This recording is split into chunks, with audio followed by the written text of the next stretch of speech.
алла асман көгүн арманың болмос дүйнөдө ак жамгыр болуп төгүлсөм айланып келип дүйнөгө аппак таң болуп сөгүлсөм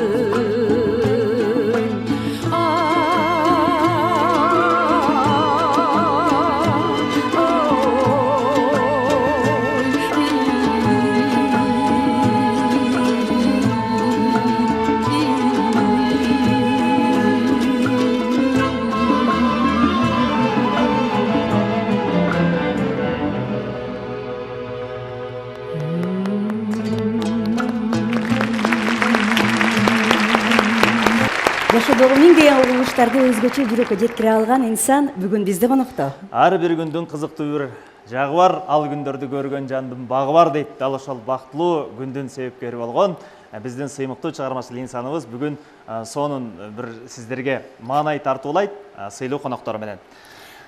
Сыймыктаны менен тааныштыра алам да. Албетте, Кыргыз Республикасынын эл артисти, Казак Республикасынын эмгек сиңирген артисти. Анан албетте бардыгыбыз тең сыймыктануу менен айта алабыз, Токтогул Сатылганов аттындагы мамлекеттик сыйлыктын ээси. 3-чү даражадагы Манас орденинин ээси, Түрксой эл аралык уюмунун алтын медалынын ээси. Мактоо сөз алтын менен алмаз сыяктуу азыраак болгон жакшы дейт. Эгерде чындап келсе, Саламат Садыков эжекебиздин сыйлыктарын санай берсек, анда конокторго бүгүн убакыт тийбей калчудай. Бенефис тартыш керек болот. Эң туура айтасыз. Толкундануу, сыймыктануу менен бүгүнкү сиздин бенефис программаңызды кесиптешим экөөбүз алып барганга камданып турабыз. Коноктордун жанына отуралды, маек баштайлы, уруксат берсеңиз. Мен ыраазымын. Жүрүңүз. Атты билгиң келсе минип көр, тууганды билгиң келсе кирип көр дейт. Бүгүн Саламат эжекебиздин бенефис программасына каймактарды калпы алып чакырганбыз. Себеп каарманына жараша коногу дейт. Саламат эжеке, сизди сыйлап урматтап келген конокторго бир аз мындай тааныштыруу бурчу кылсак, алгач сөз өзүңүздүкү, анан маек баштасак. Жакшы болот. Биринчиден жаратканга ыраазычылык айтамын. Адам көзүнүн тирүүсүндө көрө турган өмүрдүн кичинекей гана кылт эткен, жылт эткен жылуулугу, кызыгы болот экен.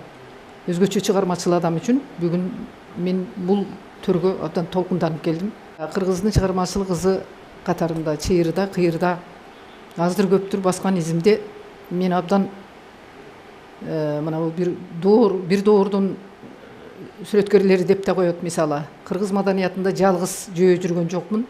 Менин төгөрөгүмдө мага шоуласын чачып турган, мага алдыман баягы Кыдыр жолуксун деп ата бабаларыбыз аомин деп койгон экен. Ошол кыргыздын бактылуу улан кыздарынын бири катарында өтө бир мыкты өзүмдүн замандаштарым менен бир кемеде келе жатканым рас. Мен болушум үчүн жарыгын чачкан, бир айкөлдүгү менен бир көрө билген, өздөрүнүн ишин мыкты билген сүрөткерлердин төгөрөгүндө келе жаткан кишимин мен. Ошон үчүн баягы биздин доорду карасак деле руханий дүйнөдө Ренессанстын же болбосо алтын доор деп ушинтип айтат эмеспи? Тетиги Фараби бабаларыбыздан бери келе жатканда менин дагы доорум ошондой нарыбыздагы, барыбыздагы бул жерде отурган боло кыргыздын кандай оош күйүш дүйнө болбосун бир кырдуу маданиятыбызга өзүнүн өмүрүн арнап койгон өзүмдүн замандаштарым. Бирде биздин көргөнүбүздү бек көрбөйт, бир күнү көргөнүңдү ит көрбөйт. Биз не мындай бир өзү теңелбесе сөзү теңелген күндөрдү баштан кечиребиз. Не бир көңүл сынган күндөр болот. Бирок ошону менен асманым булут басып калдыбы, кандай болот экен мындан ары? Чыгармачылыгым токтоп калабы дегенде сенин жылдызыңды жандырып, үмүтүңдү жандырып жиберген адамдар болот. Мен ошол кишилер менен тааныштырып өтөйүн. Анда алардын бири мага жарыгымды чачып ошентип келаткан киши Сутенова Байма Жапарынан ким билбейт экен. Бүткүл кыргыз эли. Анан Абдыкем чыгаан журналист экен, барыңыздар жакшы билесиздер. Замандашым, мактанам, сыймыктанам. Анан эми могу жакта бир көсөмүбүз отурат. Өзү чыгаан драматург десек болот, Байма Жапарына. Мына Кайрат Олжобаевич Иманалиев айланайын. Бар бол. Кош келиңиз. Анан эми Куда сөөк күткөн жагынан да Кудай мага берди. Айша Кудагыйым отурат мына төрдө. Таластан келди. Кош келдиңиз. Андан ары өтсөк, мен ушу бир тууганга да көп бай эмесмин. Ушул бир тууганым Айшам Биби Айша өзү, толук аты Биби Айша. Менден 3 көйнөк кийин жырткан өзү. Анан бул ырдап чыкканда Байма Жапарына мен ырдабай калмакмын. Унун үнү Сагыйпа Чечейбаеваныкындай таңсыйт. Ушундай бир берекелүү, балпайып отургандай кара казандын чоңунан асып туруп, мыкты уулдарды, кыздарды тарбиялап, орун очогуна отургузуп койгон менин бир тууганым Бүбү Айша. Бар болуңуз. Анан эми биягына келсек, үзүлүп түшүп, кирпиги менен түшүнгөн, өңгөн өскөн жердин Кадамжайдын кызы менин шакирт сиңдим Лайлыкан. Бар болуңуз. Хош келдиңиз. Анан эми андан ары барсак, биз өзү Камбаркан ансамблі түзүлгөндө 2 гана солист менен түзүлгөн. Бая кыргыздын үнү болсун, чобору болсун, комузу болсун, өзү болсун деп отуруп электен абдан катып өткөнбүз. Ошондо Раматылык Нурак Абдрахманов деген агабыз экөөбүз гана келген элек. Үн жагынан ушу улуттук үн деп табылып. Анан жүрө катарыбыз абдан жаштар менен толукталып, бүгүн өсүп ансамбль жаңырып жашарып турган учуру көкүрөгү толо ташкындап турган таланттуу экинин бири ошол Кундуз Таштаналиева. Кесиптешим. Азыр ошол биякта Аскат байым отурат. Аскат Мусабеков дегенди кимдер гана билбейт. Менин кесиптешим.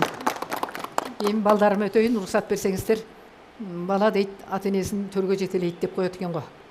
Бул жагынан ошол Кубаныч балам менен Кундуз кызымды экөөнө бирдей эркелеп турган учуруп, Чубак Сатаевдин көрөр көзү уулу менин күйөө балам Кубаныч Сатаев. Өзүнүн да мыкты чыгармалары бар, аны эл жакшы билет. Анан менин кызым жаным десе, ошол Тургунбегимдин тоң кызы Кундуз Абашева. Хош келдиңиз. Анан эми биякта менин ошол Кубанычымдын чоң баласы Алишахым неберем айланган. Бар болуңуз. Ошол айланган. Сон эл таянган жер таянбайт дейт. Элдин сыймыктуу кызысыз. Биз чын-чынына келгенде төрөлө электе Чолпон жылдыздай жанган инсансыз. Сиздерди биз телевизордон көрчү элек. Эми биз сиздер менен чогуу телевизорго чыкканыбызга өзгөчө толкунданып сүйүнүп турабыз. Рахмат балам. Анан эми аксакалдашып тааныштырдыңыз, өзүңүз айткандай, жалгыз аттан чаң чыкпайт дейт. Жалгыздыраак токой болбойт дейт. Агай, сиздин таанышкан учурдан жалпы журтка, телекөрөрмандарга өзүңүздүн өзүңүздөн уксак. Саламат деген бул кыргыздын бир маңдайына жаралган бир кыргыздын өзүнүн бир Кудай берген авазы менен кыргыздын жүрөгүн дарылаган бир даанышман адам. Мынакей өзүнүн кандай бүгүн сыпайы ички маданияты менен тааныштырып атпайбы, кандай өзүнчө бир керемет. Мен Саламат ырдап атканда мага ушул кыргыздын гимни улуп аткандай, жаңырып аткандай, кыргыздын желеги желбиреп тургандай сезиле берет да. Толкунданам. Мына азыр да толкунданып атам. Анан Саламат эми азаматым, сени кайсы тарабыңа айтса жарашат. Сенин чоң талантың мына кыргыз элин ааламга таанытып, өзүң ааламды кырчы болдуң. Бул Кудай кут кылсын. Мен ушул телевидениеде жетекчи болуп турганда сен Жапониядан келдиң да. Жапониядан өзүңдү сүйгөн жанагы өрүк зарга кетели деген ырын ушу Сакуранын мекенинде жасап келди да, даярдап. Анан оштон ырдап калды. Анан мен телефон чалдым. Саламат, бизден дагы кыргыз телевидениясынан ырдасаң деп чакыртып, ошол өрүк зарга кетели деген керемет ырды. Ошо хит болуп турду бир жыл. Канча жыл. Бүгүн дагы уксаң керемет да. Анан Саламатты Рыспай агамдын экинчи өмүрүн ачкандай болду да. Саламаттын керемет ушунчалык изденгичтиги. Мына Камбаркан деп жана айтып атпайбы? Камбарканда ушул Рыспай агабыздын 10дон ашык ырын жаңыча мындай бир ыргак менен, жаңыча боек менен, жаңыча мына өзгөчө жаштарга, жаштардын арасында таркоосуна ушунчалык чоң кызмат кылды. Саламат, сен ошол Рыспай, ырдын пири Рыспайдын алдында дагы сенин канчалык бул эмгегиңди эл билет. Кудай таалам сага ошо керемет талантты берген экен. Мынакей биз азыр ойлойбуз. Америка, Америка бул жагы Япония, Европа бүтүндөй ааламга кыргыз үнүн тааныттың. Биз Францияда бирге болуп калдык да. Анан ушу ЮНЕСКОнун короосунда боз үйдүн жанында туруп ырдады да. Кыргыз жерин ырдады. Ошондо турган делегация, коноктор ушунчалык бир жетин албай төбөлөрү көккө жетип кол чапты да. Ошондо мен чын эле кыргыз үнүнө, саламат үнүнө суктандым да. Өзүм Парижде Эйфелдин башына чыккандай болдум. Ушунчалык сыймыктандым, ошондо айттым. Саламаттын үнү кыргыздын үнү.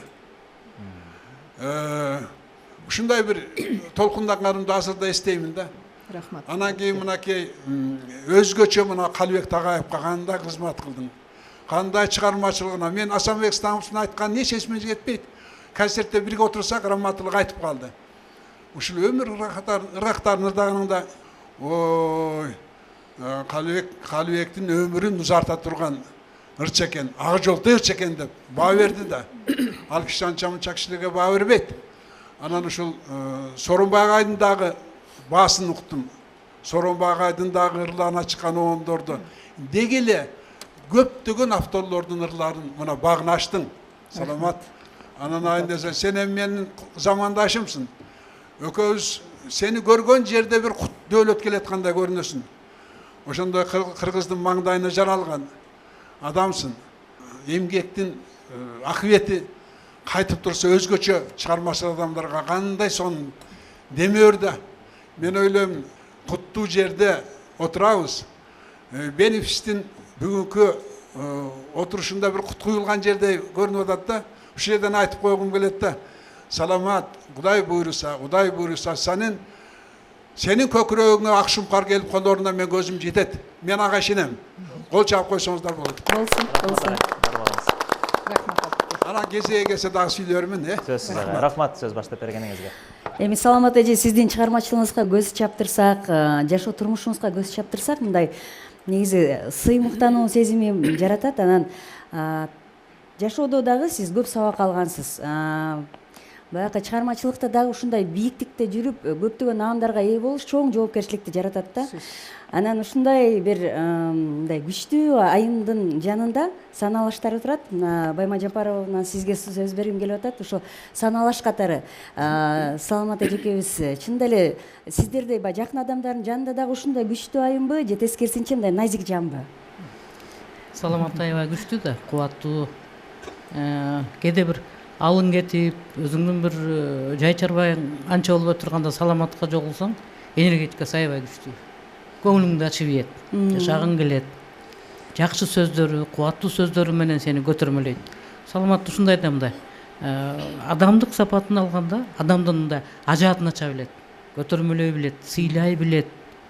Мен кепти бир башка жактан баштагам келет да. Саламат келип элге аралашып, филармониядан үнү чыккан учур республикада бир абал башкача болчу. Баарыбыз бир жаңылык күтүп турганбыз. Кайсы жаңылык экенин деле билбейбиз, бирок бир жаңыргак келатканда, анан ошол кезде Саламаттын үнү чыкты. Дем болуптур да, Ушундай бир ачылдык баарыбыз теңчи. Анан мындай жана айтып атпайбызбы, улуттук сезим кантип калыптанат деп. Улуттук сезим Саламаттын ырлары аркылуу да бизге калыптанган. Экинчиден, ардактап турса кеңмекен айчүрөк болуш эмнекен, кадырлап турса кеңмекен каныкей болуш эмнекен. Мына азыр ушул Саламатка туура келмек да. Саламаттагы биз азыр ырын айтып атабыз. Ыры туруп турган иш, таланты туруп турган иш.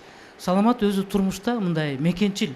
Саламат ушул өзү өнөрдүн ээси болуп туруп мамлекетчил адам. Ошол биз мурда айтып жүргөн патриотизм, вопрос государственности, государственник деген нерсе бул адамдын канында болот экен. Ал мындай жугуп калбайт экен. Ал муну бирөөдөн бир сиңирип алып аны кайра чыгара албайт экенсиң. Ушул канында башынан ушундай бир мекенчилдик бар, мамлекетчилдик бар. Кенен ойлонот да. Саламаттын угуп отурсак, өлкөгө болгон мамилеси, өзүнүн бир мындай элди бир ынтымакка, биримдикке чакыра билгени, бир аябай кырдаалдарда Саламаттын үнү чыгып айтканы, болбосо жөнөкөй эле бир майрамдык куттуктоолорду эле айтканы сени кадимкидей шердентет. Анан бул жарандык позиция. Ал позицияны ар дайым эле айта беришпейт. Кээ бирөө мындай жөн эле бир бата бергендей же тос сүйлөгөндөй сүйлөп коет да, Саламатта андай сөз жок. Ушунун сөз байлыгына, сөздү бир мындай куюлуштуруп, ошол ойдун баягы логикасы күчтүүлүгүнө, сөздөрүндөгү мындай байланышып келгендеги гармонияны сиңирип-сиңирбей кээде түшүнбөй калам. Мен жанда туруп элечи кээдечи. Ошол нерсени үйгө барып сиңирип, кайра бир тасманы артка бургун келет да. адам улам жашың өдөлөгөн сайын бир нерсе иргелип кете берет. Эсиңде кимдер калат? Сага ак пейил, ак ниет адам калат. Сага жакшы мамиле жасаган адам калат. Сен кыйналып турганда сени колуңдан тартып, жаныңда туруп турган адам калат. Анан ушул нерсенин баары мени саламатка ыйгарам да. Ушул нерсе. Ишенесиңер, мен алыстан саламатка жөнөнөм кадимкидей эле. Анан ушул жаңыры чыккан сайын кубанам. Мен саламат ар бир сыйлык алган сайын биринчи куттуктаган адаммын. Себеби ушул кызматым ушул эле да. Буказ биринчи менин колума тийчи да, жарыялардын алдындачы. Анан сөзсүз биринчи куттуктачмын. Анан саламат ушул кийинки мына жакшы сөздөр айтылбады, азыр Абинат Мурзаевич айтып кетпедиби? Ошол жогорку мамлекеттик сыйлыктарыңды дагы мен куттуктагым келет. Ошону тең бөлүшкүм келет. Элдин баягы элдин жакшы көргөнү бир башкача да. Эл азыр башкача жакшы көрөт. Эл терең жакшы көрөт азыр. Терең сыйда болот да. Ушул сыйдан, ушул сый улам кайра көбүрөөк болушун каалайт элем. Саламат могу жаштарды сыртынан бага билет. Жакшы сөз айтып, жакшы бир пикир пайда кылат. Азыр мындай жакшы сөз оозунан чыкпай турган учурда, бири-бирин көтөрмөлөбөй, көмкөрүп аткан учурда бул дары. Ушул кийинки муун мындай сиңирип ала турган дары. Мен саламат менен дайыма сыймыктанам. Биз дагы. Рахмат сизге. Бар болуңуз. Эмесе, урматтуу телекөрөрмандар, Таң сыры аттуу керемет чыгарма сөзү Аскар Исаев агайыбызга, обону Сардарбек Жумалиев агайыбызга таандык болгон чыгарма жан дүйнөбүзгө азык болсун. Кыргыз Республикасынын эл артисти Саламат Садыкованын аткаруусунда тыңдайбыз.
Başka жердин көргөнү арбалсаң да бир келерсиң алатон көргөнү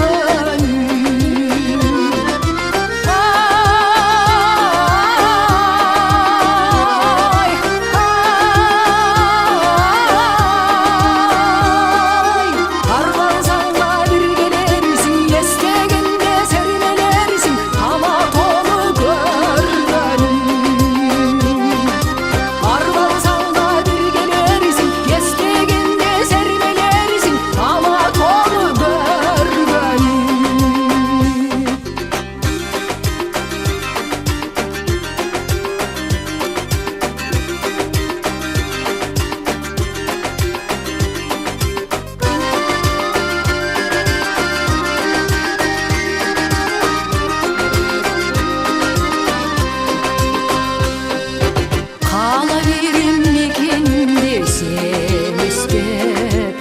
Жүрсегенде алыс жерге амансо өкінгенім көңіліме естей көрген сайын жалын бүрккен жанар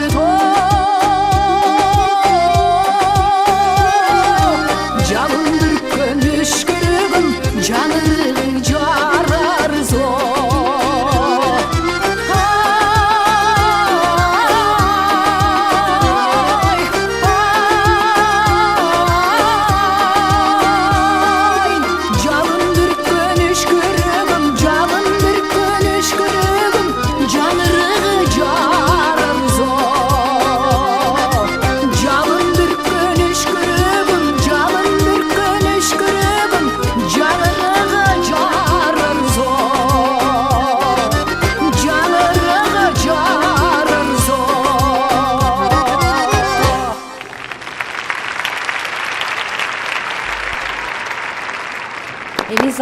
сизге бир видео куттуктоо даярдадык элек.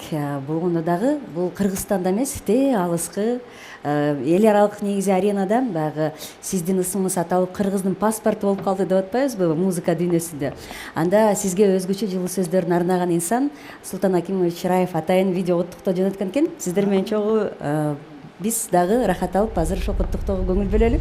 Ар бир улуттун өзүнүн улут сыймыгына тете инсандар бар. Эгерде биз ушул биздин музыка маданиятын айта турган болсок, мен токтолбостон туруп ушу Саламат Садыкованы биздин музыкалык маданияттын өзгөчө азыркы маданияттын өзгөчө бир көрүнүшү катары, өзгөчө бир феномени катары, ошол эле учурда улуттун сыймыгына тете инсан катары айткым келет. Улуттун сыймыгы деген эмне? Ал биринчи кезекте ар бир өлкөнүн жаранынын жүрөгүнө жеткен, ар бир өлкөнүн жараны өзгөчө сыйлаган, ошол бийиктиктен аны баалаган инсандардын катарын айтсак болот да. Ошол катардын эң алдыңкы сабында Саламат Садыкова эжекебизди коет элем. Себеби анын чыгармалары, анын ырдаган ырлары бүгүн биздин ар бир кыргыз баласына, ар бир кыргыз инсанына жүрөгүнө жеткен чыгармалар деп айтсам болот да. Өзгөчө мына бейрасмий гимн деп коебуз, кыргыз жери. Бул Саламат Садыкованын чыгармачылыгындагы эң апогейлердин бири деп айтсам болот. Биздин кыргыз элибиздин сыймыгы катары Саламат Садыкованын ысмы аталат, аталып келет, мындан ары да атала берет.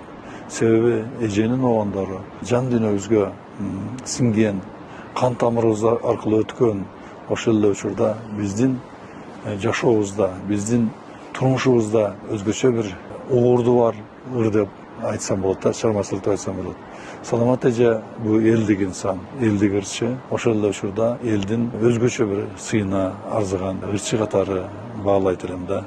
Мен ошо Саламат эже жөнүндө бир макала жаздым эле, ыр канышасы деп. Чындыгында эле Саламат Садыкованын ыры гана эмес, өзүнүн акыл ойлору дагы, сөздөрү дагы, көз карашы дагы дүйнөгө өзгөчө мындай бир маанай жаратат да. Анын ар бир сөзүндө алтындай болгон бир өзгөчө бир бермет бар. Саламат эже менен сүйлөшө келгенде ушунчалык анын ички дүйнөсүнүн кеңдигин, анын ички ой жүгүртүүсүнүн кенеңдигин байкоого болот да. Ошондуктан мен Саламат эжебизди өнөрдүн эки канатын бирдей алып жүргөн инсан катары жогору баалайм. Бир гана эмес, мына биздин түрк дүйнөбүздө дагы Саламат Садыкованын өзгөчө орду бар. Түркияда тим эле Түркияга келсе, биздин түрк туугандарыбыз эжебиздин өнөрүн сыйлап, эжебиздин ушундай бир бийик даңкын сыйлап, алаканын алып жүрүшөт. Алаканын алып жүрүшөт. Демек, бул эжебиздин чыгармачылыгы ушул биздин түрк дүйнөдөгү бир туугандарыбызга да, аркадаштарыбызга да ар бирине терең сиңген чыгарма ыр деп айтар элем да. Ошондуктан биздин азыркы замандын эң бийик инсаны катары Саламат эжеге мен чоң-чоң ийгиликтерди, чыгармачылык ийгиликтерди каалап кетет элем. Ал чындыгында биздин замандын өзгөчө мындай бир мүнөздөгү, өзгөчө бир дуктагы, өзгөчө бир көз караштагы инсаны, биздин замандын инсаны деп айтар элем. Расул Кудырелов айтылган мактоо сөздөргө биз да кошулабыз. Кайрат агай, уруксат болсо микрофон алсаңыз. Саламат эжени тааныган күнүңүздөн баштайсызбы? Өзү мынакей сыймыктануу менен айтып кетти, мен чыгармачылыгыма Кайрат энимдин салымы ополтоодой деп. Саламат эжеге демек чыгармачылык жолуна өзгөчө маани берип, өзгөчө көңүл бурган инсансыз. Рахмат. Биздин шериктеш мамлекеттердеги көрүнүктүү чыгармачы инсан Расул Гамзатовдун бир сөзү бар. Эгерде сенин ким экендигиңди сураса, паспортуңду көргөзөсүң. Эгерде сенин элиңдин ким экенин сураса, элиңден чыган эр азаматтарды көрсөтөсүң деп. Ушу кыргыз эли жөнүндө бүгүнкү күндө кыргыз маданиятынын ири өкүлдөрү жөнүндө сураса, кыргыздын чыгаан инсандары жөнүндө сураса, биринчи кезекте ушу аты атала турган инсандардын бири биздин Кыргызстандын эл артисти Саламат Садыкова деп билем. Эгемендүү жылдарда ушул кыргыз ырчылык өнөрүндө улуттук комузу менен, улуттук аспаптардын коштоосу менен, улуттук кийими менен кыргыздын үнүн дүйнөгө тааныткан Саламат Садыкова болду десек биз жаңылышпайбыз да. Эжебиздин маданиятка келиши дагы чоң эрдик. Анткени бул киши ушул ырчылык өнөргө жөн эле келип калган жок да. Кандай татаал тагдырдын баарын жеңип, өзүнүн күжүрмөн эрдиги менен келди деп ойлойм. Мына биринчи эженин элге чагылгандай тез тарагандыгы бул биздин ушу кыргыз теле көрсөтүүсүнүн 9 кайрык телесынагында 80-жылдардын аягында ушу эң күчтүү телесынак эле. Ошондо мен эсимде, мен телевизордон өзүм көргөм.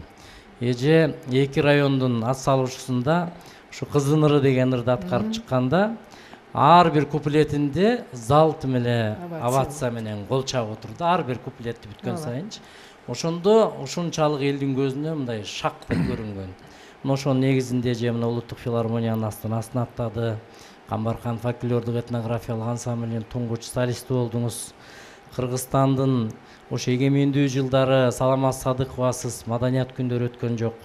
Кайсы өлкөгө маданият күндөрүбүз өтпөсүн, кайсы өлкөгө биздин маданий иш-чараларыбыз өтпөсүн, ошонун баардыгынын алдында ушу топ бузуп Саламат эже жүрдүңүз да. Ошол эгемендүү Кыргызстандын улуттук маданиятынын үлгүсү катарында. Ошол кыргыз кыздарына мүнөздүү назиктик, ички дүйнөсүнөн чыккан кооздук, сулуулук эженин үнүндө өзгөчө көрүнүп турчу. Ошол үн эженин черткен комузу менен абдан шайкеш келет. Биздин ушу ырчылык өнөрдө ал убакка чейин көпчүлүк эле комузчулар комузду мындай уруп чертип, мындай шартылдата чертип ырдаш эмес беле. А ушу терип черткен, муң кантып черткен, мындай бир өзүнчө бир кооздук, сулуулук киргизип черткен жагынан эже менче жаңылык киргиздиңиз деп ойлойм. Анан мындай таланттардын баркын билиш үчүн булар менен чет өлкөгө көчөгө чыгыш керек да. Биз өзүбүз тирүүчүлүктө баягы колдо бар алтындын баркы жок деген чын Кыргызда. Көп баягы кадырын билсек дагы кээде биле бербейбиз да.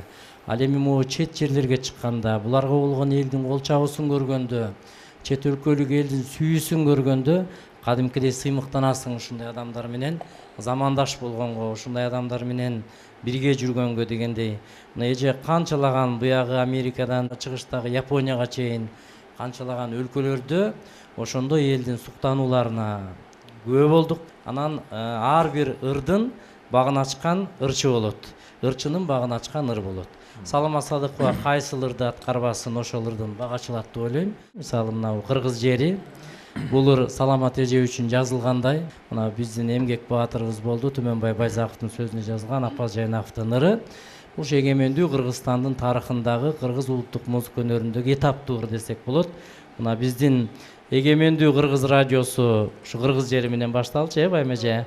Эртең мененки позывноюбуз Кыргыз радиосу таңкы саат 5-те эфирге чыкканда Саламат Садыкова Кыргызстандын элин Кыргыз жери менен ойготчу.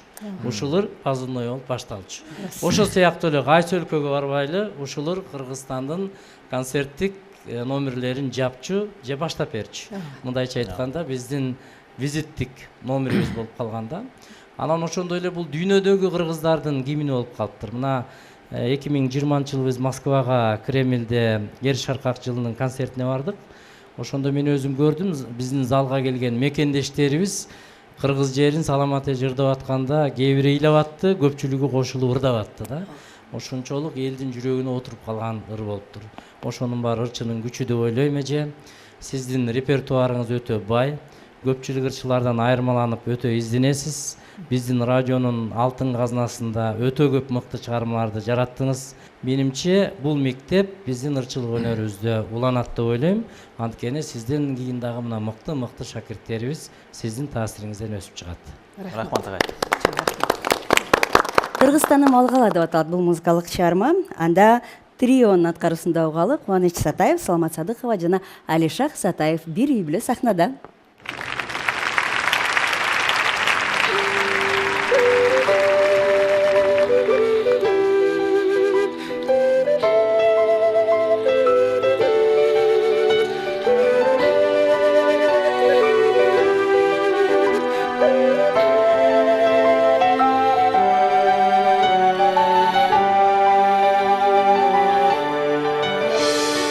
мекендеген ыйык рухтан куралган, батырларым намыска бек туралган.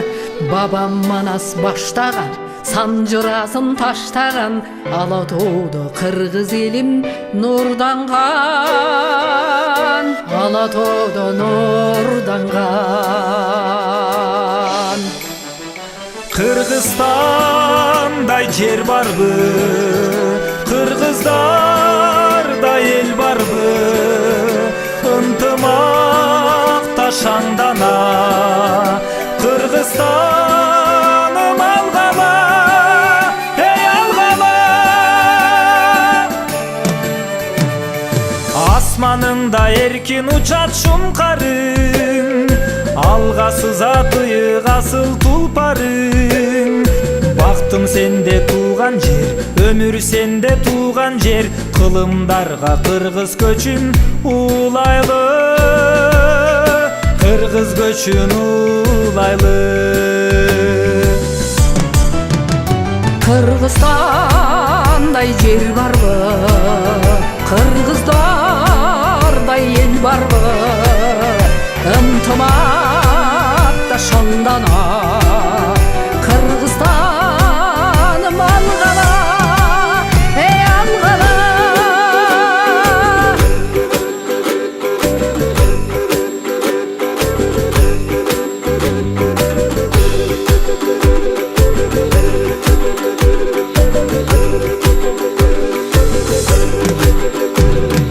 Эгемендүү куттуу болсун жылдарым, тарыхы зор элим үчүн ырдаймын. Сыймыктанып улдарың, толкунданып кыздарың, желбиресиң көктө бийик тууларың, көктө бийик тууларың. Кыргызстандай жер барбы, кыргыздардай эл барбы, ынтымакта шаңдана, Кыргызстаным алгала, эй алгала.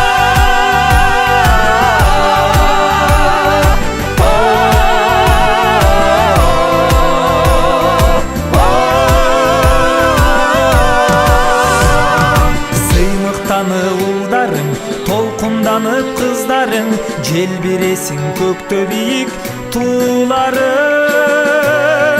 көктө бийик тууларың. Кыргызстаным алгала. Жер тамырынан эл тамыры көп дейт. Балдардын шылтоосу менен тапкан тууганыңыз, кудагыйыңыз олтурат бул жерде. Негизи мына ушундай эл оозуна алынган кыргыздын сыймыктуу кыздарынын бири менен кудагый болуп атасыз. Биринчи ошол жөнүндө укканда кандайдыр бир толкундануу же сүрдөнүү сезими болду экен сизде? Албетте, толкундануу болду, сүрдөнүү болду. Кудагыйым өзүнүн таланты менен бүт дүйнө жүзүнө таанымал болду.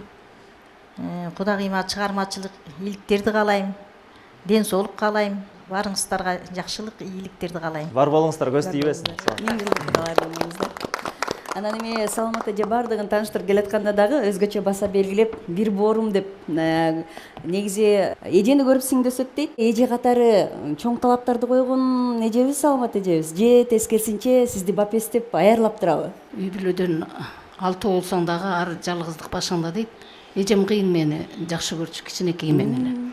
Мени көп күйдү, мага көп жан тартты, бир туугандык сезими эжемде ушунчалык күчтүү, өзүнүн өнөрүнө кандай мамиле кылса, бир туугандык жактан дагы ошондой күчтүүлүк. Жакшы, мээримдүү, жакшы адам. Себеби адам баласын ата энеден кийинки эле бир тууган болот экен жашооңдо. Мен эжемде эл сыйлаган эжемде мен ата энемдин катарында өзүмдүн энем катары, апам катары сезем. Себеби мен эжемден көп жакшы жүрүш туруш үлгүлөрдү алдым. Мындай бир тууганы барлар бактылуу деп сезем мен. Бактылуулук дагы адамдын өзүнүн эле бактылуулугу эмес экен, бир тууганың менен да бактылуу болот экенсиң. Бул жагындагы адам баласы жашоодо сезет экенсиң. сезе турган маалыбыз да келет экен. Эжемдин көп эле мага күйгөн жерлери аябай көп. Экөөбүз кандай гана жерлерди басып өттүк, айтып жеткире албайм. Анын үчүн дагы бизге көп отуруш керек бул жерде. Эже, сизге аябай сыймыктанам. Эл сыймыктанып, ушундай жер жүзүн дүңгүрөткөн манайыңыздан эч качан чөкпөңүз. Сиз күчтүү аялсыз. Бул ырчылык элдер ойлойт да, мен элдин ичинде жүргөн жөнөкөй гана карапайым адаммын. Элдер айтат, ырдап койсоң эле ал деген жеңил нерсе деп ойлошот.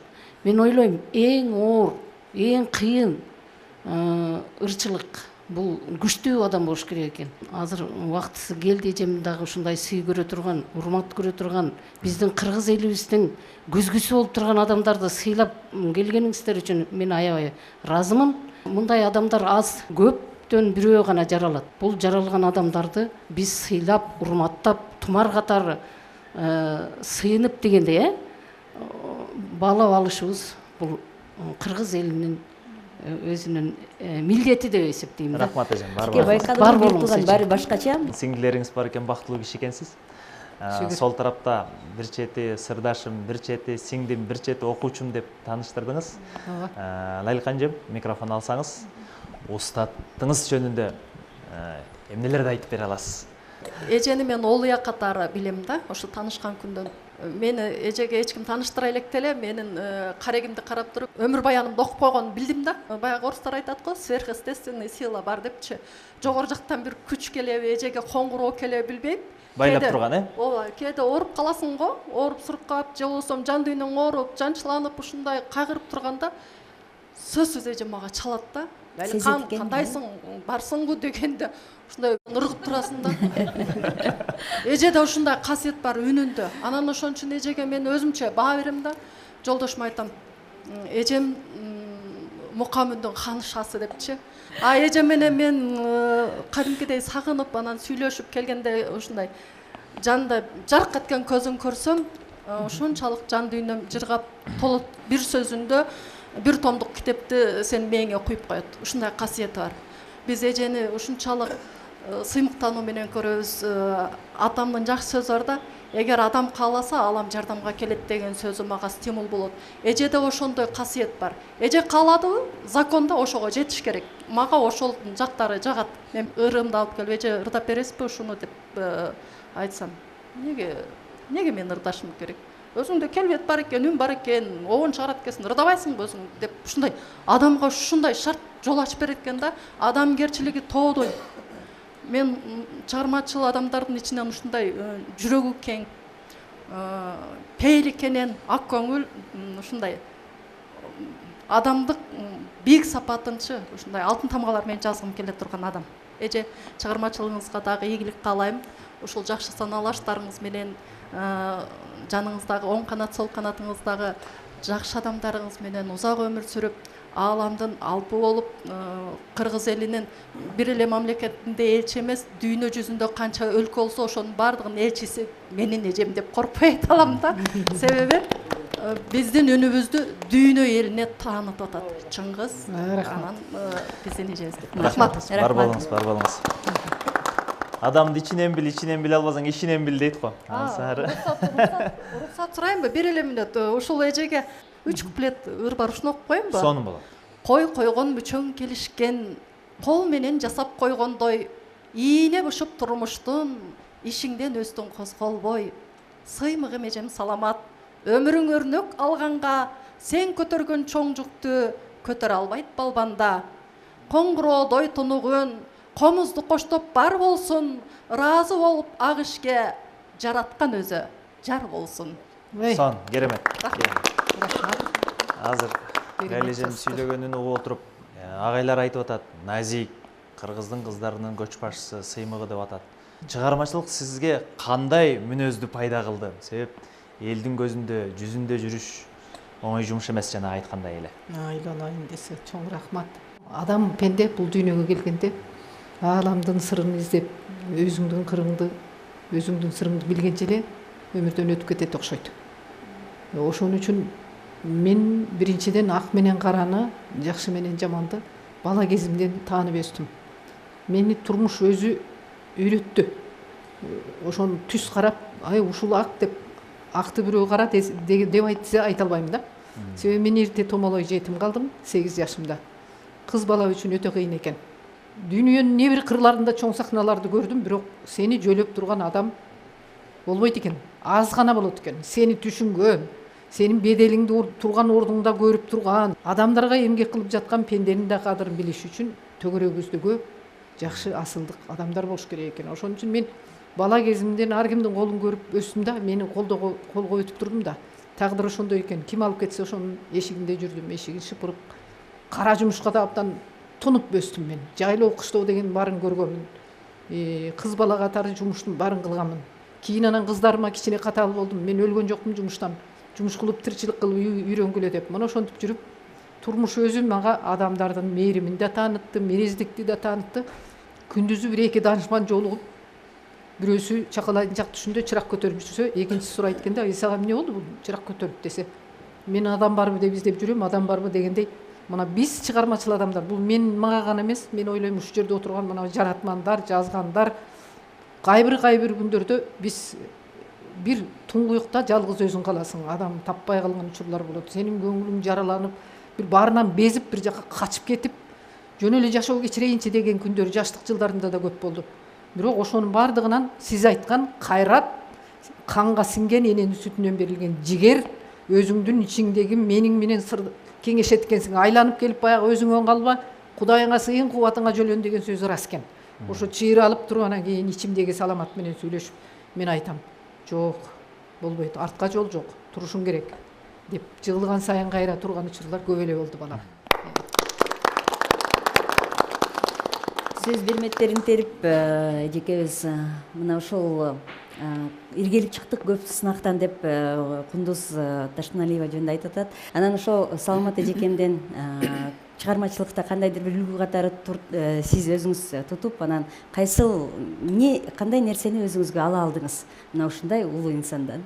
Биринчиден ушундай чын эле каймактардын чордонунда отурганыма кубанычтамын, Саламат же, сиздин бенефисте. Эжемдин ушул мындай ораторлугу, сөз чебери кандай укмуш керемет. Ушу кулак угуп турган кулактары аз болот, анан аң сезимди аралайт, анан тоңуп турган дүйнөлөрдү дагы жыйтып жиберет да.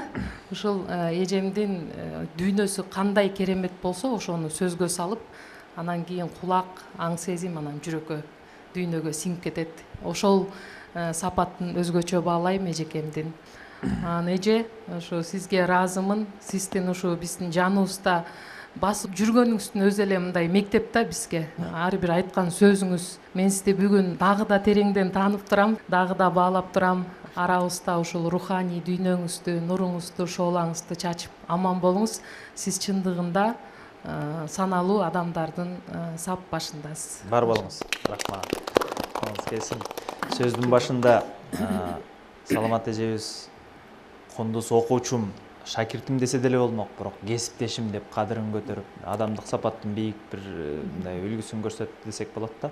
Рахмат. Аргымактын канаты чуу болсо, артисттин канаты алакан дейт. Мына ошол көптөгөн алакандардын үнүнө арзыган дагы бир энеңиз, чыгармачыл аскебиз, биздин чыгармачыл досубуз. Саламат эжебиз жалпы эле ушу чыгармачылыкка тиешеси барлардын баардыгынын эле көч башчысыз да. Мугалимисиз, түздөн түз сабак бербесеңиз да жүргөн турганыңыз менен, жолуккан жерде батаңыз менен дегендей. Аскем, сиздин чыгармачылыгыңызга Саламат Садыкованын тийгизген таасири? Чоң рахмат, кутмандуу күнүңүздөр менен. Мен бүгүнкү Саламат эженин бенефисине келип атканыма абдан сыймыктанып атам. Чоң рахмат эже. Анан биз мектепте кезде күнүбүз Саламат эженин ырдаган кыргыз жери менен башталат эле. Мен ушуну көп жерден айтып келем. Эртең менен туруп, жуунуп таранып, чайыбызды ичип, анан сабакка жүрүп жөнөрдө, замана башталып, дикторлор учурашкандан кийин сөзсүз түрдө кыргыз жери берилчи, ошону көрүп алып, анан күнүбүз башталчу да сабакка кетчүбүз. Ошол нерсе күндө кайталанды. Ошол нерсе менен биз чоңойдук. Кийин шаарга келип окуп, окунуп бүткөндөн кийин ошол Саламат эженин жанына Камбарканга жумушка барып, мен да ушу кесиптеш болуп калганыма, тагдырыма ыраазымын да. Анан Саламат эжеден биз көп нерсени үйрөнүп келатабыз. Биз мына Кундуз эже, Саламат эже, Камбаркан болуп бир өзүнчө үй бүлөбүз. биз күндө көрүшөбүз, күндө чогуу болобуз. Ар кайсы жактарда күн дайыма чогуу болобуз. Саламат эжени мен мастер деп айта алат элем да. Баягы объявить этмесизби, кыргыз эл артисти, Токтогул сыйлыгынын лауреаты Саламат Садыкова дегенден баштап Саламат эже чыгып, ырдап кайра киргенге чейин карап жүргөн күндөрүм көп да. Себеп дегенде эженин ар бир басканы, колунун шилтегени, микрофонду кармаганы, элге жүгүнгөнү, ырдап бүткөндөн кийин да кайра жүгүнгөнү, бир аз пауза кармап да кайра жүгүнгөнү, бул баардык нерсе мындай иштелип чыкканда өтө мындай эң чыныгы айтат элем, ушу эң мастердин жүрүм туруму ушундай болот деп жана биз ошол Саламат эжени карап түзөнөбүз дайыма. Саламат эженин өзүнө гана таандык өзүнүн мектеби бар, өзүнө гана таандык ырдоо манерасы бар. Комуз черткени баардыгы ушу Саламат эженин өзүнө гана таандык да. Мисалы ошо Калыбек Тагаевдин Өмүр деген чыгармасын мен ойлойм, ушу Саламат эжеди эч ким ырдаган эмес буга чейинчи. Ушунчалык сүңүп кетет да. Анан Саламат эже сизге ден соолук каалайм. Көп ырдын багын ачтыңыз. Анан Абдылжамит агай сонун сөз айтпадыбы, Кудай буйрса ушул Акшумкар келип көкүрөгүңүзгө конгон күндү мен дагы көргүм келет. Ошого абдан чоң тилектешмин. Жаштыгын, өзүнүн энергиясын кыргыз сахнасына, кыргыз маданиятына арнаган чыныгы инсан да. Ошондуктан баардык мартабалуу сыйлыктардын баардыгы сизге, сиз аларга татыктуусуз деп ойлойм. Эң негизгиси оорубаңыз, ден соолукта болуңуз. Ушу биздин Камарканда баарыбызга баш көз болуп, жакшы иштердин башатында жүрө бериңиз. Сиз менен мен замандаш болгонума сыймыктанам. Сизди аябай жакшы көрөбүз. Кундузайым экөөбүз сөз кошоюн деп атат. Бир нерсе эсине келди го дейм. Ооба, мен негизи айылдан ушу Саламат эжем айткандай мени жок, бирок көкөрөгү толо өнөр деп атпайбы? Ошол чындыгында көкөрөгүмдө өнөр, колумда комузум, анан ата энемдин жакшы тарбиясы менен келдим шаарга. Анан бирок өнөр дүйнөсүндө өзүнчө тарбия керек экен да. Ошол тарбияны ушу Саламат эжемен алып келем десем болот. Рахмат. Жакшы. Комузду колго алып оркестрде, андан сырткары өзүңүздүн жеке чыгармачылыгыңызда жүргөнүңүздү билебиз. Анан бактылуу өмүр болбойт, бактылуу көз ирмемдер гана болот дейт го жашоодо. Алгач өзүңүздүн жеке комузуңузду кармаган күнүңүздү эстей аласызбы, Саламат эже? Комузга келип калганымдын чоң себеби биринчиден мен бала кезимде мектепте, жакшы мектепте окуган окшойм. Бул струнный дебейм, орус айткандай кыл аспапка менин бала кезимде эле уюп калган эле көкөрөгүмдө. Биздин мектепте чоң класстын балдары мандолин ойношот эле. Анан бир гана аккордеондун коштоосунда, ойлосом бир эле аспаптын коштоосунда кадимкидей хордо эле ырдайт элек. Мына ошентип мен 9 жашымдан ырдап телшигип калган жаным, кече кийин анан бой жеткенимде кыздарымдын атасы Тургунбек деген бир керемет сулуу жигит Баткен деген жерге ким ойлоптур барып Баткендин кызын тандап келет деп. 7 ноябрда чоң бир борбордук аянтты өтөт эле го, парад болуп, анан ошол жерден мен чыгып ырдап атсам, жолдошум мени бир көрүп туруп эле жактырып калыптыр. Мен бүгүн концерт көрүп келдим, бир кыз ырдады, мен ошону жактырып калдым. Алсам ошону алам, болбосо берки сиз көрсөткөн кыздар мага жакпады дептир деген башынан айтып бергим келип атат да. Анан десе эле анан кийин менин тагдырым чечилип, сөздүн кыскасы анан тиги абысыным жеңем, Балтагүл жеңем раматылык, ой, ал менин окуучум да, азыр алып келем деп анан кийин мени үйүнө алып барып, мен нукура кыргыздын салты менен эле кыз баланын багы өзү келип калса өзү эле ачылып кетет окшойт. Мына ушу тагдырдын чоң мага дагы бир күлүп караган буйругу бул. Мен айтар элем, мен ушунчалык Алла Таала адамдын жолун өзү көрсөтүп турат экен чийип. Анан ошол Талас деген элге келгенден кийин мен кызыгы 10 жыл үйдө отуруп, камыр жууруп, жарма кайнатып, беш бармакты кылып, кайната кайненемдин абдан алдынан ийилип кызмат кылдым. Тагдырым өзү жомоктогудай чечилди. Күндөрдүн бир күнүндө эле анан кийин ырбый ансамбль курулуп, ошол ырбый ансамбльге жер-жерден алып келеткен мугалим болобу, чабан болобу, врачпы, үнү бардын бардыгын, бир өнөргө шыктуулардын баарын жыйгыла деп койгон экен. Райком партия деген анда Кудайдын түйдеген түкүрүгү жерге тийбейт эле. Кыскасы көптүн ичинде баланчанын келини жакшы ырдайт деген кабар жеткен экен. Райком секретары машинеси жомоктогудай келип туруп калды. Мына ошону менен баягы эле менин ойлогонум асмандан түшүп, жолум ачылып кетип атпайбы. Театрга мени да алып барып коюшту.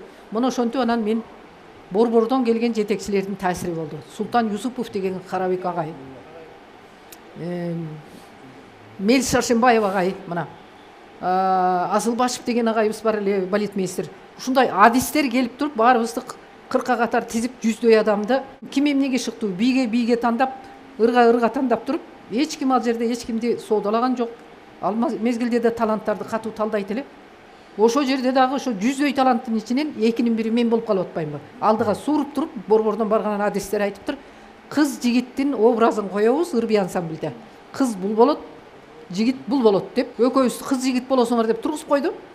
Ошол эле жерден анан Султан Юсупов агай менин үнүмө бул кыздын тембри эгер биз алып колго алып тарбияласак, меццо сопрано болмок экен, атаган атай. Айылда турмушу бар турбайбы деп мага 2 чыгарма жазды. Мына экөөңүздөр Кыргыз радиосун мен жанагы Султан Юсуповдун Күнүм болчу деген Байдылда Сарногойдун сөзүнө жазылган чыгарма, фонду да бар. Багы болот турбайбы, жеңи жоктун сөзүнө мына ушул 2 чыгарманы менин үнүмө жазып, анан Комузга келген сапарым ушул жерден башталды. Адистер айтат экен мен жөнүндө сөздү. Жана кара кызыңардан бир нерсе чыгат, ошо кара кызды абайлагыла, ошону сактагыла дейт экен да. Чолпонбек Базарбаев барып да менин атымды айтат экен, Мелис Аршенбаев дагы, Султан Юсупов дагы бул кыз мыкты экен деп 2 ырды жазып таштады бир заматта. Ошондо анан Дарик эже анан бир кемчилигиң бар экен деп айтышты дейт. Мына Комузга келгеним ошол болду да. Анан угуп отурам чай коюп. Ушул кыздын үнү да мыкты экен, бары жогу келишкен кыз экен. Бир эле өзүн коштоп Комуз менен ырдап койсо сон болмок экен дептир. Баягы нерсени мен угуп калбаймынбы? Немеге театрдын астында чаң басып жаткан бир Комузду алып жөнөдүм. Үйрөнөм деп өзүм мугалим болуп. Десем, Комузду алып көтөргөнүмдү көргөн жанымдагы кесиптештерим шылдыңдап күлүп башташты. Ай биз мурдумду кесип берейин, сен Комуз үйрөнсөң уже сенин пальчиктериң катып калган, каяктан сенден Комуз чыкпайт деп. Мен 3 ай өжөрлүк менен үйгө келем, ашканада отурам, кыздарымдын тамагын берип уктатып коем, баягыны тырмалап отурам. Эптеп эле бир эле оон чыгарып алайынчы депчи. Анан бир Комуз черткен эжеге эртеси көтөрүп барам да буратып алам буросун. Ошентип отуруп тез үйрөнүп кеттим. 3 айдын ичинде Дарика Жумагуловнага бир жака барып ырдаш керек да. Мени машинесине салып алып, борбордон келген конокторго алып барып ырдатат эле, берки аккордеонмен. Анан бир күнү эжеге биринчи жарылдым. Эже, мен Комуз менен ырдасам болобу десем, чочуп кетти ал киши. Ой, сен каяктан Комуз билесиң? Мен үйрөндүм дедим да. Бирок экеле ыр билем дедим. Экеле ыр билем. Ай балекет, мейли деди. Машинесине салып алды, бир Сүйүнбаев деген бир чоңдун алдында отуруп атам. Кадимки Бабанов деген башкарма бар эле, а киши тосот эле резиденцияда. Ошол жерден отуруп анан мен Комуз менен ырдап, анан баягы мурдумду кесип берейин кой деген кесиптештерим баары таң калышып, сен бир балекет экенсиң, каяктан үйрөнүп алдың Комузду дейт. Күнү түнү баягы Комуз кармай берсең деле Комуз деле баладай болот экен, назик. Аспап менен сүйлөшө билсең, ал өзү сага сүйлөп берет экен. Мына ошентип мен 3-4 айдын ичинде аңгыча эле тез эле ансамбль биз Орус драма театрдан биринчи концерт бердик, Москвага кеттик, Польшага бардык. Ошентип мен Комуз менен эл аралап чыгып кеттим. Бар балаңыз. Кандай да? Саламат эжени уксак угуп эле отургум келет да. Анда сизге ушул учурда арка жөлөк болуп, сизге күчүдөн берип турган айым азыр жаныбызда отурат. Кундуз Абашева, сиздин сүйүктүү кызыңыз. Үйдө баары бир деле эне бала башкача го. Ошол апа катары кандай адам болду экен Саламат эже? Биринчиден баарыңыздарга ыраазычылык билдиргим келет. Апамды сыйлап, ушундай сонун сөздөрдү айтып отурасыздар дегенде бүгүн өзгөчө бир тарыхый күн деп айткым келет. Анткени бул дагы тасма болуп кийинки муундарга эстелик болуп калмакчы, мурас болуп калмакчы. Ошондуктан ушул КТРдын жетекчилигине да ыраазычылык, устаттарыма ыраазычылык, ушул кишилердин баталарын алып өскөнмүн мен дагы. Анан эне бала катары аябай көп суроолорду беришет. Чындыгында эмне деп айткым келет? Негизи эле биздин балалык ошол жокчулукту такыр көргөн жокпуз. Барчылыкта мындай материалдык жактан да, духовный жактан дагы апам бизди өксүткөн жок да. Ошон үчүн мен аябай ыраазычылык билдиргим келет. Ошолорду эстегенде таң калам, кээде кантип ошонун баарына жалгыз жетишет болчу. Мында мисалы кээ бирлер кантип тарбия берди деп дагы чукулап сурай беришет, бирок монту отургузуп сабакты окудуңбу же могу эмени жаз оку деп тарбия берген жок. Бирок мындай эле сөз менен ай окугула, мен уят кылбагыла деп коет, болду биз окуй беребиз. Өзүбүз эле отличник деги лидер дегендей, анан бул Садыкхан кызы чык сахнага, ошону менен эле биз деле жүрө беребиз лидер болупчу. Анан сабакты деле текшербейт, бирок мен отличникни уят кылбашым керек деле. Анан Азамат 5 алдым, 5 алдым ушундай да. Ырдап бийлеп лидер болуп чоңойдук биз деле. Анан айтчы, эч качан искусствого жолобогула. анда биз ким болобуз дейбиз да кайрачы. Мисалы биз деле мектепте сахнада жылдызбыз да, оюбузда. Анан кийин эмне болорубузду деле билбейбиз, ким болорбуз. Анан чет тилин окуй бергиле. Чет тилин билсеңер кем болбойсуңар деп. Болду. Анда чет тилин окуйбуз. Ошо бойдон биздин эмебиз бурулуп кетти, сиңдим экөөбүз курстарга барабыз. Ошон бирок ал дагы туура багыт экен да мындай. Мен билим алган жокмун, мени жөлөп таяган кишилер болгон жок. Силер диплом алышыңар керек деп кулабыбызга куя баштады. Кружокторго баргыла дейт. Кружокторго барабыз, сиңдим экөөбүз иш кылып, баягы бир чети кыйын, бирок ошол учурда апамдын мындай чыгармачылыгы гүлдөп турган учурда биз мектепте окуп жүргөндө экөөбүз эле калып калчубуз да. Мисалы үчүн монча акчаны берем, ушуну жеткиресиң кундуз дейт да. Ошол бухгалтерде мен эсептеп, мисалы бир ай Японияга кеттик. Эшикти эч кимге ачпайсыңар, жаап отурасыңар, мектепке барасың, келесиң. Ошон продукт аласың. Ошо менен жашайбыз да бизчи. Мен өзүмө деле таң калам да азыр. Сиңдим дагы азамат да, ушу мен угуп экөөбүз ээрчишип, сабакка барып кайра келип, тамагыбызды жеп, артып калса арттырып, анан кийин монча кал деп кайра. Анан кайра келет, кайра Италияга учуп кетип калат да. Мындай жомоктоодо жашайбыз да. Азыр айтсам, мисалы кимдир бирөөлөр таң калат да. Кошуп кетким келет. Жанагы азыр чет өлкөдөгү кызым, мен өзү экеле кыз өстүрдүм го. Махабат кызым бир жолу эсимен кетпейт. Америкада бир ай жүрүп келдик. Анан ал убакта кундуз турмушка чыгып кеткен, үйдө жалгыз калып атпайбы теги кызым. Бир тууган эжеси кеткенден кийин. Анан мен бир ай жүрүп Америкадан келсем, эшиктен тосуп алганда айткан сөзү эч качан кулагымда жаңырып турат. Мени бекем кучактап туруп: "Мам, теперь никуда я не отпущу вас. Пожалуйста, кетпеңизчи" деп бекем кучактап, мен ушинтип чыгармачылыкка үзүлүп түшүп иштедим го. Бир мындай караганда бир эле мен эмес, эми чыгармачыл адамдардын тузу абдан оор да. Ушу бизге чыдаган бала чакабызга рахмат, чындыгында. Кечирим сурайм. Мен төрөлгөндөн апам атактуу болчу, азыр деле атактуу да. Мисалы үчүнчү, мен ушунчалык бир кыялым бар да. Кийин буйруса бир ушул ырчылык тууралуу, апам тууралуу, атактуулардын баягы жашоосу тууралуу китеп жазгым келет да. Анткени ошонун баарын көрүп өстүм. Ошонун баары мага университет болуп берди. Ошол китептин бет ачарында да ушинтип арабыз кемибей чогуу бололу, буюрса. Уулдан урмат, кыздан кызмат деген, ошо кыздан кызмат деген күйөө баласы жакшы чыкканда болот экен деп ойлоп атам да.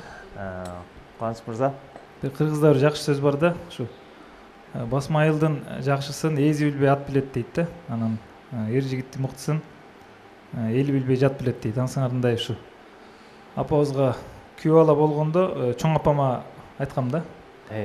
Чоң апам да өзү чыгармачылык адам, өзү ыр жазат, жамактап сүйлөйт, анан тарыхты да жакшы билет адам. Анан чоң апама айттым ушундай: эл артистке күйөө бала болуп атам, ушу Саламат Садыкова деген тааныйсыз да десем, тааныйм да, ал киши радиодон таласта иштеп кеткен, радиодон укчумун, радиодо алып барчы.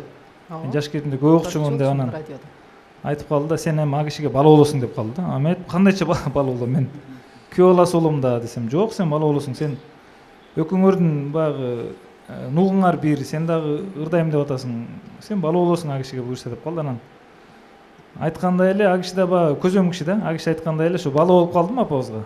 Баягы күйөө бала эмес, баласындаймын да. Анан бысмыла деп кундуз экөөбүз Алишак төрөлгөндө Оманга баш керек болуп калды. Апабызды бир кыйын продюсер ушул жака концерт уюштуруп, Мускат деген шаарына бардык. Ошол жерде чоң концерт болду. Апабыздын жеке концертин өткөрдү. Андан кийин Салалак деген шаарына учуп кеттик. Ал да тарыхый шаар экен. Ошол жакта амфитеатрда концерт берип, ошол жерде алымканы соскондо, жана сөздү бекер айткан жокмун, ошол жерден баягы бөлөк улуттун өкүлдөрү тура калып кол чаап. Андан кийин Тайванга бардык. Ал жактан да ушундай овация менен, ошол жакта Франциядан келген баягы чоң фестивалга келген группалар, Коста-Рикадан келген, Италиядан келген группалардан суктанып кол чаап, ушу кыргыздын комузу, кыргыздын үнү, апабыздын өзүнүн баягы артистизм, анан баягы элечек форма менен окумуш баягы керемет болду да. Анан апабыз менен жолго чыксаң, сумкасын толтуруп, нандан берекелүү алып, этти салып, балын салып, адамда камыл жүрөт да. Өтө берекелүү инсан да. Мындай дасторконду этти асып, чучук казгартаны коюп, мындай кенен отурган жакшы көрөт да. Нака мындай нукура кыргыздын баягы пейили ушу апабызда бар да. Акыркы мына 7-8 жылдан бери апабыз өзүнүн оондорун чыгарып баштады. Келгиле сыйлашалы деген азыр той тамашада ырдалып атат, апалар, эжекелер деп атат. Элдигер болуп калды да. ошол сыяктуу өзүнүн баягы калемине таандык оончулук өнөрдө апабыздын абдан күчтүү. Анан кошок дезе кошок айтат, манас дезе манас айтат. Ооз комуз ойнойт. Анан Таласта бир байкелерден угуп калдым, ушу апабыздын замандаштары. Аккордеондо ойношкен да, Таласта иштеп жүргөн кезде. Ошондо угуп калгандан таң калгам да чындыгында. Алып баруучулугун биз азыр чоң апабыз. Ана радиодо диктор болуп алып баруучу болуп. Тамшитти алып барат элем да мен радиодо. Радиодо алып барчу экен апабыз жаш кезинде. Анан апабызга эмне каалайм? Ден соолук каалайм, чыгармачылык эргүү. Чарчадым дебеңиз, каардым дебеңиз, буюрса көп концерттерди бериңиз. Мен көп айтам. Али дагы баягы энергияңыз, күчүңүз бар. Дүйнөнүн биз бар элек жерлерине концерт коюңузчу, бара ал дебейсизби? Анын концерттерди көп бериңиз деп айтам да. Баласы катары анткени эл күтөт да. Эл концертин күтөт, жандуу үн уккусу келет. Дагы бир айтып кетчү нерсе ушу. Апабыз неберелерине тайын эле эмес, тайынеси дагы, тайытасы дагы, эң башкысы спонсору дагы бүт жагынан баягы. Мен ойлойм да, ушу менин балдарым, неберелери бактылуу деп ойлойм да. Себеп дегенде Саламат Садыкованын неберелери да, эркелеп чоң апаларыбыз айтып калчу, бакырчактын баары жакшы депчи, аксакал болуп көч баш болуп жүрө бериңиз. Рахмат. Рахмат. Сыйлашалы деп аталган бул музыкалык чыгарманы чогуу тыңдайлы. Сөзү Сонбү Кадырова эжекебизге таандык, обону Саламат Садыкованын калеми. Бул дуэт дагы биздин жүрөгүбүздөн түнөк табат деген ойдобуз. Кундуз Абашева жана Саламат Садыкова сахнада.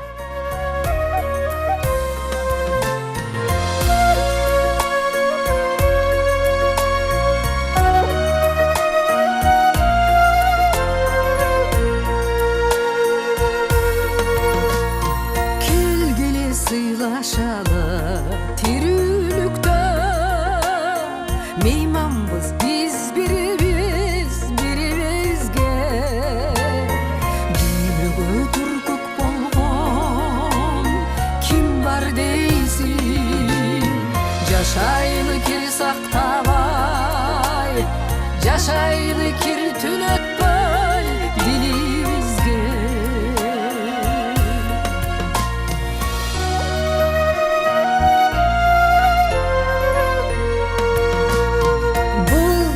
Белек болуп бизге келген, эркинче жашабыт деп теңир берген. Кар өзгөй болбойлучу бул дүйнөдө, ажалды айткылачы, ажалды айткылачы, кимдер жеңген.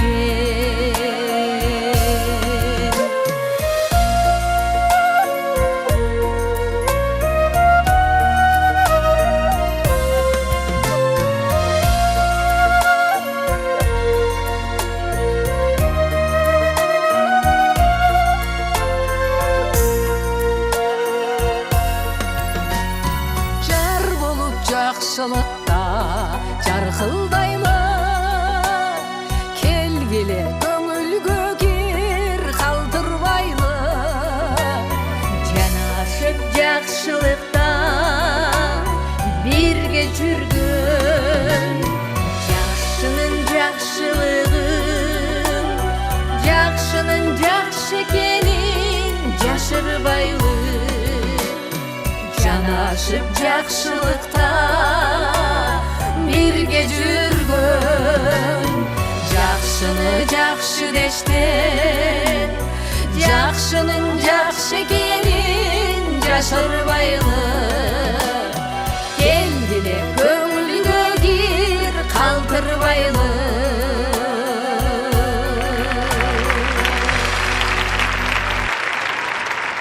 Бүгүнкү бенефис өзгөчө жан дүйнө азыгы болду окшойт. Мына ушул өзгөчө эмоциялар, таттуу сөздөр, анан сонун ырлар үчүн сизге чоң рахмат Саламат эжеке. Биз сиз менен сыймыктанабыз.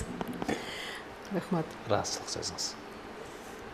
Эми мындай адамдын өмүрүндө бир күндөр болот экен, бир чай кайнам, жакшынын кашында отурсаң өмүргө тете деп койгон бир сөз эсиме түшүп жатат да.